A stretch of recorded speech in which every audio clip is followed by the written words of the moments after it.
Ao longo da história, a humanidade enfrentou uma miríade de pecados.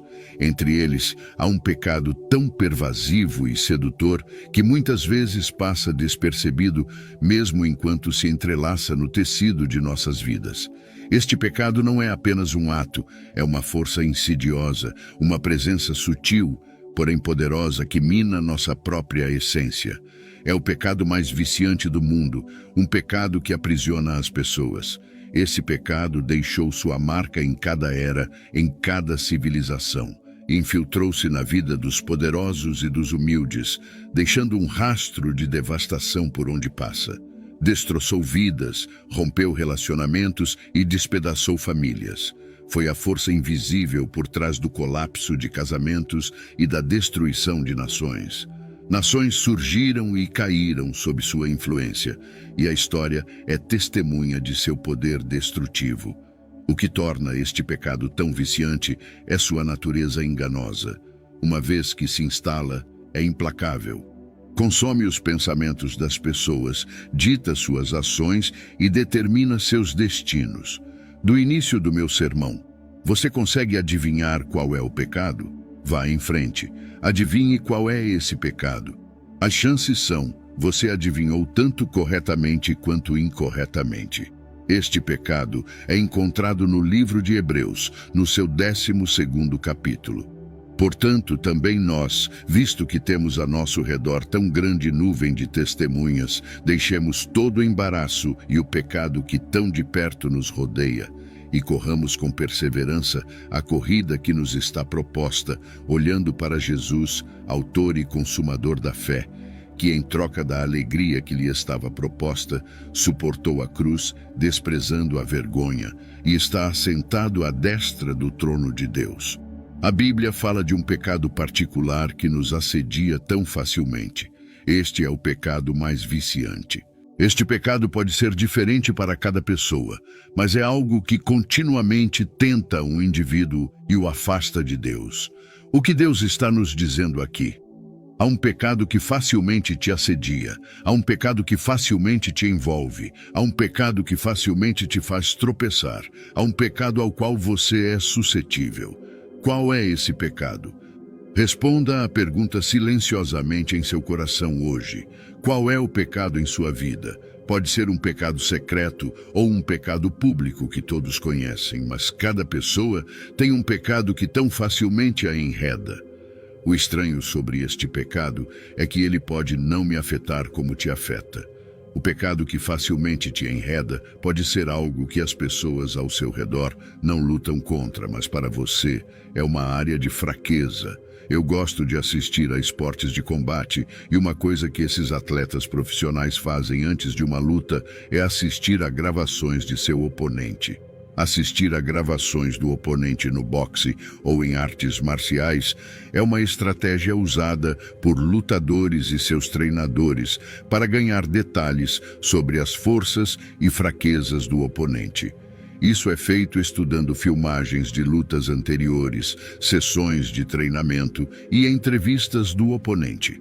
Ao analisar essas filmagens, lutadores e treinadores podem identificar padrões no estilo de luta do oponente, como suas técnicas preferidas, estratégias defensivas e tendências sob pressão. Eles também podem identificar quaisquer fraquezas ou vulnerabilidades que o oponente possa ter, como uma tendência a cansar-se rapidamente ou uma suscetibilidade a certos tipos de golpes. Essas informações são então usadas para desenvolver um plano de jogo para a luta que se aproxima. Lutadores e treinadores podem adaptar seu treinamento para visar especificamente as fraquezas do oponente e podem desenvolver estratégias para explorar as tendências do oponente no ringue. E eu acredito que é isso que Satanás faz com os seres humanos. Satanás te odeia e está determinado a explorar e expor suas fraquezas. Ele assiste às gravações sobre você no sentido de que ele sabe qual é o pecado que tão facilmente te enreda. Satanás tem um plano de jogo sobre como destruir você. Satanás nunca te tentará com algo que você não tenha propensão a desejar. Não estou dizendo que você será tentado a cometer apenas esse pecado. No entanto, a oportunidade de cometer o pecado, que facilmente te enreda, será apresentada a você muito mais do que outros pecados. Pense por um momento, qual é esse pecado em sua vida? Seja honesto consigo mesmo. Qual é esse pecado para você? É o orgulho? Algumas pessoas são tão cheias de orgulho que são um pesadelo para conviver.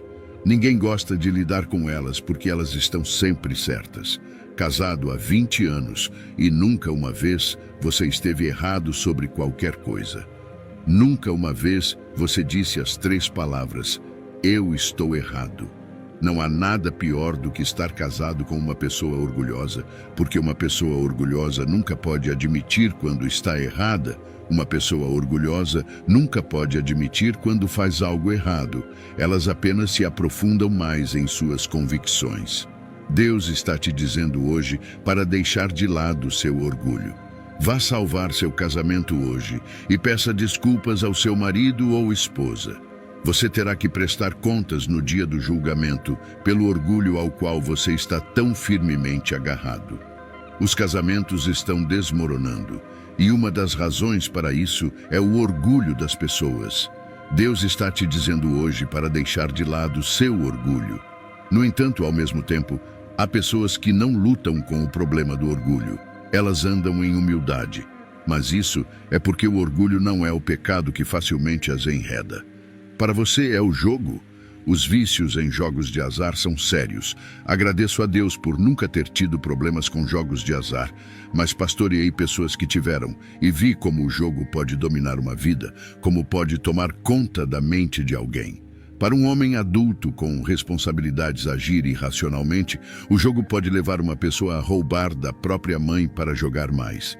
Eu conheci um homem que tinha que ir com sua esposa às casas de apostas num raio de 50 metros de sua casa para pedir que não o deixassem entrar se ele aparecesse. Não é apenas uma luta pessoal. Afeta famílias, amigos e comunidades inteiras. O fascínio de enriquecer rapidamente, a emoção de correr riscos, pode cegar um indivíduo para o valor do que já possui. A ruína financeira é um resultado comum, mas o custo emocional e relacional é ainda mais devastador. Quebra a confiança dentro das famílias, estremece relacionamentos até o ponto de ruptura e pode deixar cicatrizes duradouras em crianças que testemunham o caos. A ironia é que quanto mais alguém perde, mais desesperado fica para recuperar tudo, criando um ciclo vicioso que é difícil de quebrar. É esse o pecado da dependência química? A dependência química é uma terrível adicção. É um pecado que pode te afastar de casa, fazer você perder todos ao seu redor e fazer qualquer coisa pela próxima dose. E quando digo qualquer coisa, quero dizer qualquer coisa. Essa adicção não apenas prejudica o indivíduo, ela se espalha por toda a sua vida, afetando cada relacionamento e oportunidade. É um pecado que consome não apenas o corpo, mas também a mente e a alma, levando alguém por um caminho de destruição e desespero. Ela destrói o corpo, pode transformar as pessoas em verdadeiros zumbis, e a busca pela próxima dose se torna um impulso implacável que ofusca tudo mais, frequentemente levando a atividades perigosas e ilegais.